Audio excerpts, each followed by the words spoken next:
The 1999 Columbine High School Massacre by Maxwell Hoey, Santiago Holderby, and Stephen Jiang. We will discuss how this point in history relates to revolution, reaction, and reform. It revolutionized how Americans think about safety in school and marked the beginning of a new era where it changed school shooting concerns. Schools across the U.S. reformed their safety policies and awareness on mental health and gun violence, and it triggered both supportive and resistant reactions that continue to shape debates today for schools. The 1999 Columbine school shooting helped many authorities realize that we must upgrade school protection and try to help students who are having problems with their personal lives. Many kids, such as Dylan Klebold and Eric Harris, who were the perpetrators, had mental issues and were emotionally unstable, which later on affected them to cause a tragic event that changed school security and how we view teenage mental health. Dylan Klebold and Eric Harris were students of Columbine High School in Denver, Colorado, and on April 20, 1999, they killed 13 innocent people and injured more than 20. It was around 11 a.m. when these seniors stashed hidden propane bombs inside duffel bags beneath the cafeteria tables, where students filled the cafeteria for lunch at the time. They were waiting outside for those bombs to detonate, planning to kill hundreds of students in them, when their plan backfired because their homemade bombs didn't explode. Since their initial plan backfired, they initiated a shooting attack. At 11:19 a.m., the two opened fire. From there, school became a massacre. Teachers rushed to protect students, hiding them and locking the doors as they wait for the police to arrive. This is a 911 call. Teacher at Columbine High School. There is a student here with a gun. He has shot out a window. I believe one kid has been shot. I've been Columbine High School. I don't know what's in my shoulder. If it was just some last wound or what. Okay. Yes, and the school is in a panic, and I'm in the library. I've got students down under the tables, kids. Heads under the tables. They went from the school hallways to the school library, where this area was the most concentrated place where the shots were fired. They both had a trench coat, and Harry's had a High Point 995 carbine, a Savage 67H pump gun, explosives, and two knives. Claybold had an Intrate TAEC DC, a Stephan 311D double barrel, which was sawed-off shotgun, as well as some explosive and two knives. Later on, the police found out that there were more than 90 bombs planted in the school. At 11:29, the gunmen entered the library, where they killed 10 people and injured many others. From 11:36 to 11:44, they roamed the school, trying to detonate more of their bombs. In the cafeteria, one of them was able to ignite, starting a fire and triggering the alarm system, but they failed to ignite other bombs. Meanwhile, there were over 1,000 law enforcers trying to help evacuate the kids away from the school. Here, one of the students was able to identify them as they were evacuating. And in 12:08, the killers killed themselves in the library, knowing that they couldn't have escaped. But what they did fulfilled their plans. The police only discovered the bodies at 3:22 p.m., and the other bodies of the victims were in the library. After the tragic event, the investigators found out that they actually planned this event for over 1 year.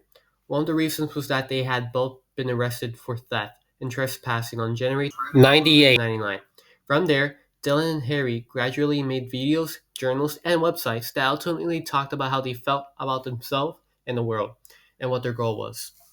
Eric made a death threat on his website to Brooke Brown, and Brooke Brown parents tried to file a report on him, but the police didn't follow up. They wanted to recreate the Oklahoma bombing, which was a bombing in 1995 that killed 168 innocent people. 6 weeks before the event, they made a video of themselves shooting their guns. They made homemade bombs, which they learned by downloading plans from the internet. They bought their guns from older friends and suppliers who were later put in jail for doing so. This is the video of them shooting the guns. Yo, what up, dog? I heard you got some beef with me, nigga.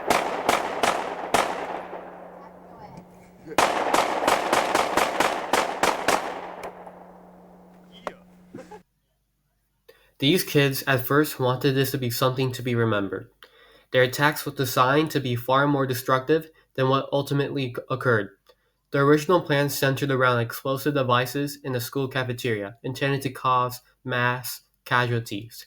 When that plan failed, the day unfolded very differently from what they expected. The main problem that these kids had was that Eric had hatred, superiority, and a desire for destruction. He believed that humanity was worthless. He lacked empathy, he was very manipulative, and he enjoyed the idea of utter suffering. Eric wanted to feel powerful, dominant, and was obsessed with violence. Dylan's motives were different from Eric. He didn't have hatred, but he had more emotional conflict with himself, and was always depressed and had suicidal thoughts. He felt isolated and alienated, and because of Eric, he was influenced to have the same violent mindset. All this was proved by their writings. Overall, the Columbine shooting became a turning point in discussion about school safety, bullying, mental health, gun laws, and emergency response tactics. Schools nationwide reassessed their security measures. Today, schools have lockdown drills, school resource officers, and threat assessment teams. But before all that, months after the event, many had different opinions, like for the gun laws and school security. Many people debated on whether to keep the same law or it should be changed or reinforced. Some people, as well as the president, Bill Clinton, proposed at the time that they should have 2,000 school safety officers who will be armed in schools to handle these type of problems in that county or state. People who are trained should be able to help in these situations. This is what Deputy Attorney Eric Holder said during the time of the investigation event. As well as some think that they should have reasonable regulation on the use and possession of firearms, as kids who commit serious crimes should never possess guns. One main evidence from this is that from 1997 to 1999 in Denver, Colorado, they had some instances where they had 60,000 reports of guns showing up in schools. And they prosecuting in 1997 only 5, and in 1998 only 8. Something that they should somehow do a better job in prosecuting this so that less of these problems may arise. They should expel children who bring guns and prosecute the case. And other points some had in order to fix this problem with guns is that Congress ought to immediately fully fund the National Instant Check System. And then, when they catch a felon with a gun, we need to change what they're doing now when they catch them. They said that we should have violent juveniles who commit violent crimes with guns should be prohibited from owning the gun, so that should change the law.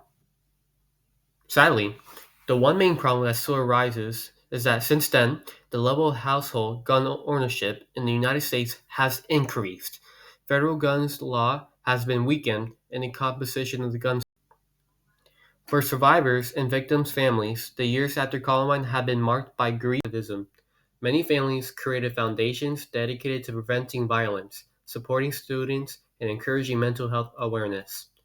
Researchers and educators began studying the root causes of targeted violence, leading to new strategies for identifying risk before they escalate. The Columbine Massacre also became a model, unfortunately, for later attackers. It planted young people's mind who had the same belief or also felt alienated to maybe do the same kind of thing, but also became a rallying point for communities committed to stopping such violence before it begins.